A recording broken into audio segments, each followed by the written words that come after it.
Hello and welcome to Nintendo Agenda. This is going to be a different kind of video than I usually do for Nintendo Agenda, I guess. Well, at least for more recent ones. Blah, blah, blah. Let's not talk about that. Let's just talk about, this is Famicom Detective Club. Not an unboxing video, not a review video. This is kind of like almost like an overview, I guess. We did not get a physical copy of this in America.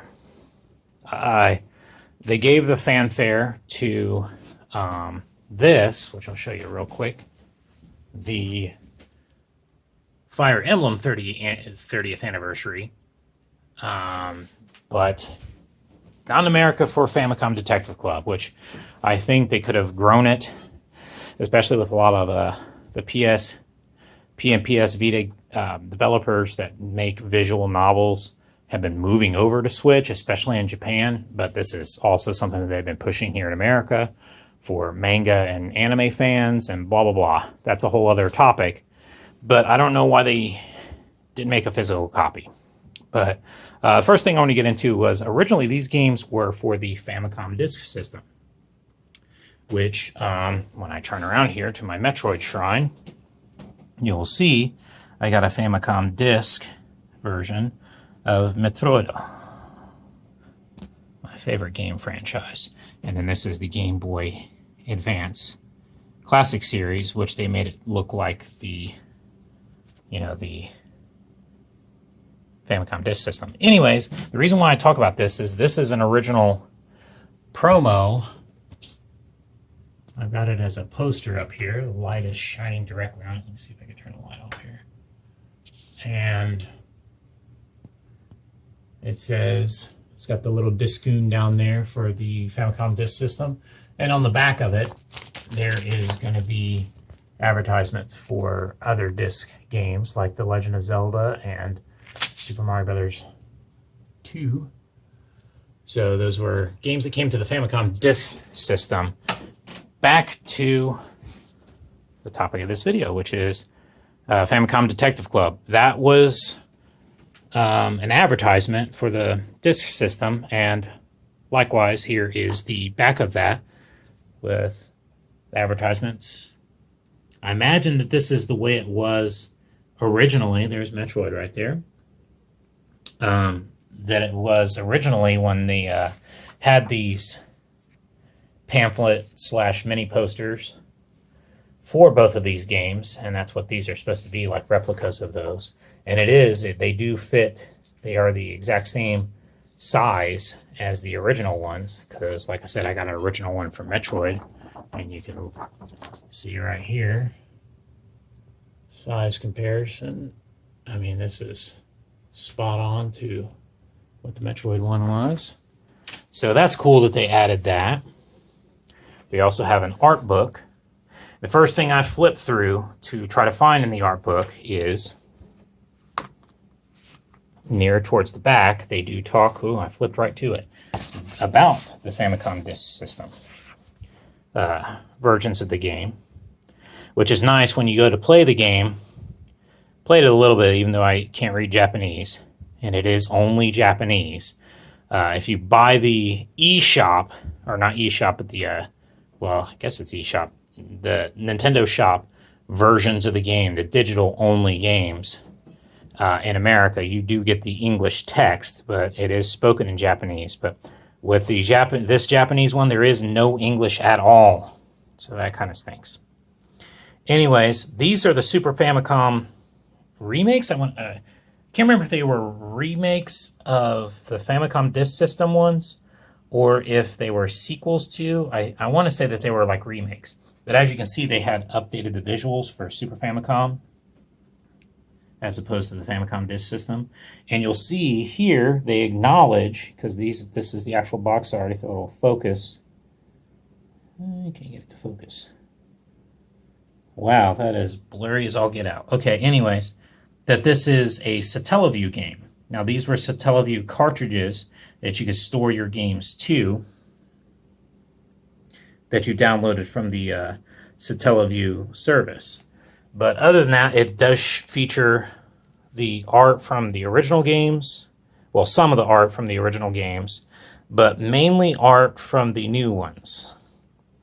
I think that was some of them from the Super Famicom one, which, you know, distinctly had different kind of art styles to them. This is a really nice art book. I can't wait to flip through it page by page later on with my friend Sarah.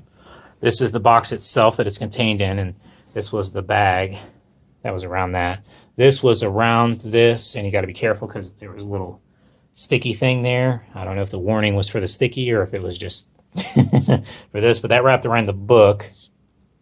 And then this was a band that was around the box so that when you get it back together, it's not going to fall apart. I'm going to take this box apart to show you. There is the inside and the top outside. And then there is the back. Beautiful. And then on the inside of this is that, some art from the game's history. Also from the game's history is the soundtrack CDs, which are going to include the Disk System soundtrack and the Super Famicom Satellaview soundtrack, Disc A and Disc B. I'm going to be listening to those later on tonight. In the game itself, you can listen to it with the new, you can listen to it with the original soundtrack with the beeps and boops, 8-bit, or you could listen to it with, boy, it doesn't want to come out. Or you can listen to it with the new updated sounds. You could also turn his, because they overdubbed it all in Japanese, all of the writing. You could turn off your voice, the character that you play as.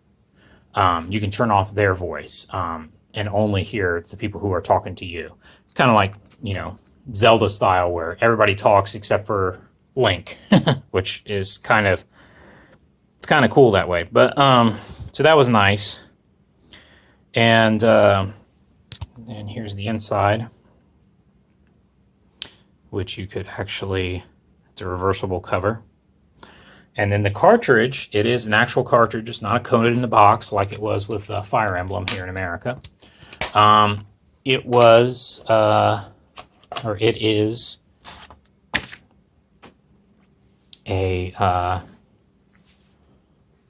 when you go to put it into your Switch, you can choose one or the other, the first game or the second game, the part 2, which is kind of cool because, like, it's not like you open up the game and then you have to switch between the two. It just gets right into the game, which I was like, oh, this is great. But then it was also bad because it was like, oh, man, the I can't read Japanese. And I looked it up online, and that's where the second part of this video is going to come in. I'm going to stop this here.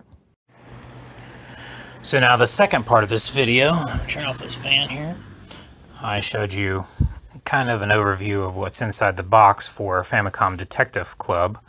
Then you type in here, which, you know, I knew this before I bought it, but I typed in, is Famicom Detective Club English? You know, just a generic thing to type. So, and sure, you scroll down, and this is a PSA. The 2 Famicom Detective Club games are only available in certain languages in different regions. Be careful. Now this guy goes through how he assesses whether it's going to be this way or that way and blah, blah, blah, right? And kudos to him for this information and for people talking about this. But basically, he's saying that Nintendo kind of like has a rule and which ones are going to be which language for which region.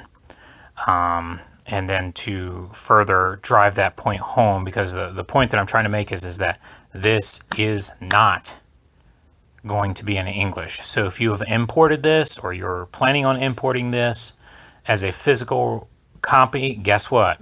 It's going to be Japanese. Well, they're all Japanese language speaking, but the text is also going to be Japanese, and there is no option to change that. So this person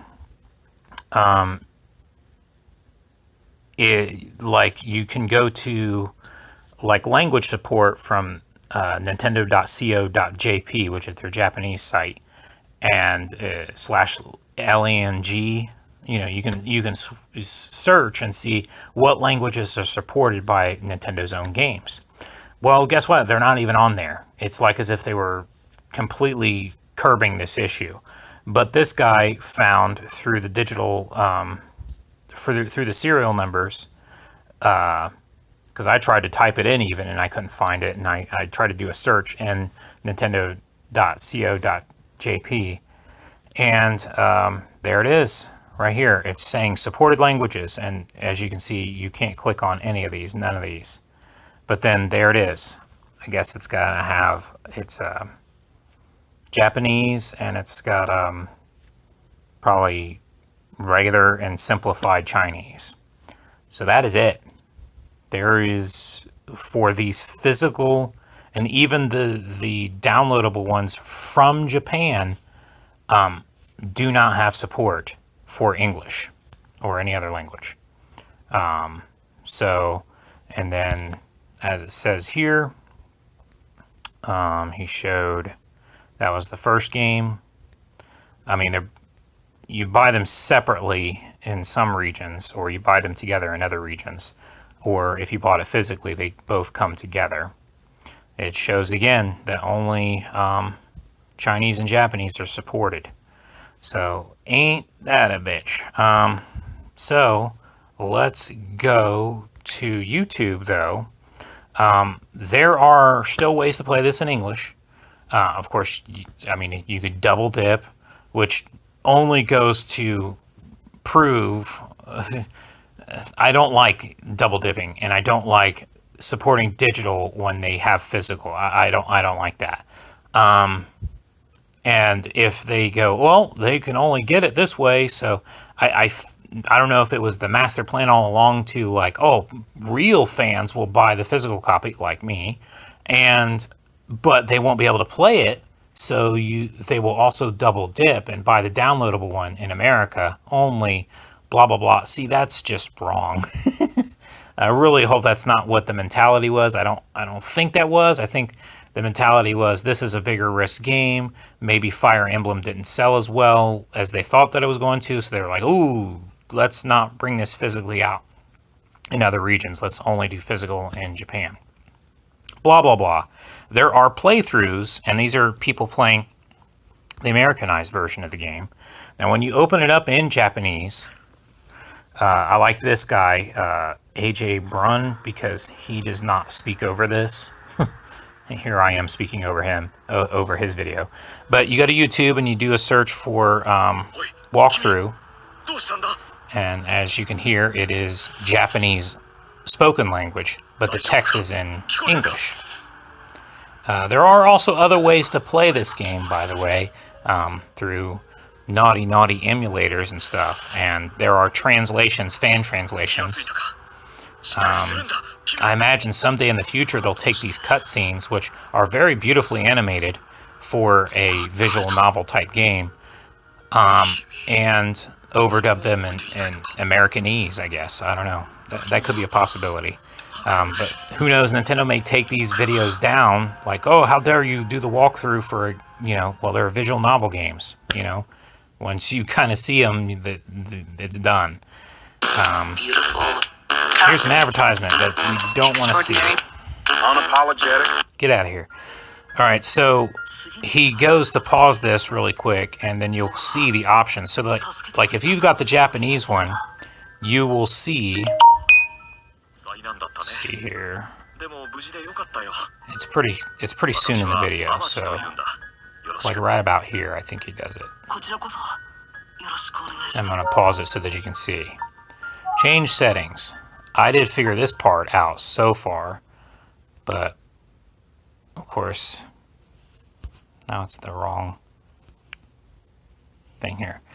This is blocking everything, but as you can see up here, it tells you that the read text, you can skip it, or you can change the speed of the display.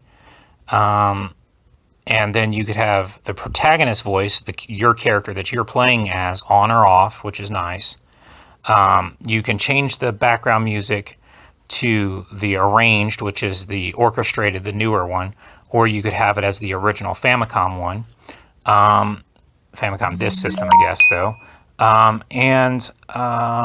You can also turn off the voice playback completely and just make it to where it's like a silent cartoon while you read the text. And then this is nice. You can he's playing through this, so like if you play through it and kind of like fumble your way through the Japanese, or if you know how it is, if you've played it on an emulator before with a fan translation and you just know what to do, well, you can go back through and watch this video and go, oh, okay, this is what they said, or this is how it was translated.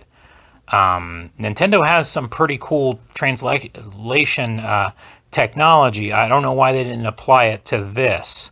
I mean, they did some pretty amazing stuff with the Fire Emblem games, to where like, or with the Fire Emblem game that they released over here, to where it like had not picture in picture, but kind of like a something that went over the Japanese text and wrote in English text. And they could have done that with this, but whatever, they didn't, and that's kind of sad.